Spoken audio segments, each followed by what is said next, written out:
Yeah, look, it's a horrible thing for him to have to go through. I found out about it late the night before he went home. I think we've said quite a lot about it already. It's something he's been managing for a while, and there have been networks in place to help him manage it. But over the last week or so, it's got too much for him, and he's had to go home. So, we're 100% fully behind him. Obviously, we've had some previous experience of this before with Marcus Strauss. I think we all know a lot more about it now. And we also know that there are ways of managing it, but for the time being, it's desperately disappointing for him, and it's obviously very disappointing for us as a squad as well to not have him with us. And without necessarily referring to these specific cases, do you think generally the schedule and lifestyle of footballers spending so much time away from home can be quite debilitating? How do you, for example, cope with being away from your wife and children?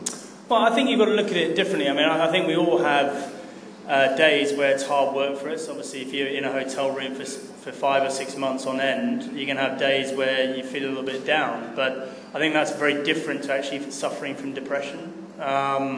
And so the vast majority of people handle it like anyone does, and some people have an illness which they have to deal with, and they have to find methods of dealing with that illness to as good an extent as possible. So I think there's a clear distinction there.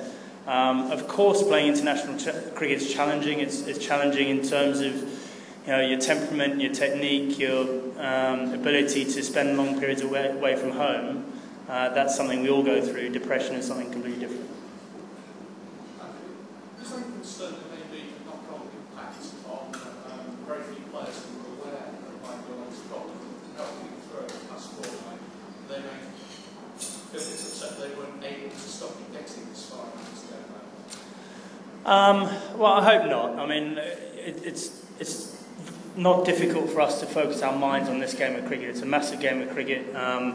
It's a one-off event. If we lose, we're on the plane home. If we win, we're in the World Cup semi-final. So I think as players, you get quite used to switching on and off when the situation demands it. The thing I would say about players trying to help out, I was slightly involved when Marcus Strauss was going through his stuff. They're afflicted far worse at night when no one else can be around. So I think there's a limit to how much you can do as a colleague and a friend. And I certainly don't think that the players should be blamed in any way for it. There's no blame to apportion to anyone. It's just one of those things that happens. Were you aware as captain of what was happening before Wednesday? I knew that it's something he's been managing for a while. I wasn't involved in the day-to-day management of it because there are people far better qualified to deal with it than me. But it's something he has managed for a while. But it got to the stage where it was just too difficult for him on this particular tour. Andrew, football psychologist, he was suggesting that stresses of tourists that don't actually ease with maturity. Senior players don't have to be more susceptible to it than young players. That's something that the tribe to use. Yeah, absolutely. I don't think it's anything to. I mean, I really don't think your kind of cricketing ability or what you've achieved has got anything to do with it whatsoever. There's significant pressures, and I suppose as you get older, a lot of us have kids and whatnot, and that makes touring harder. But as I said, I think it's important to draw that distinction that I just drew earlier, that there's a difference between having a hard time being away from home and actually suffering from depression. They're two very different things. Were you upset to see Jeff Webber's comments about this? Well, I think that just showed a fundamental misunderstanding of the issue. So in that sense, to link it in any way to how he's performed in the World Cups a long way wide of the mark, and in that sense, we were very disappointed with those comments. Yes. And it's a treated misunderstanding, or was there an anger? I think it's just a lack of information and a lack of being informed as to the situation. Andrew, if you knew about it before the other day, was Michael left out to show out purely cricketing reasons? Yeah, absolutely. Yeah,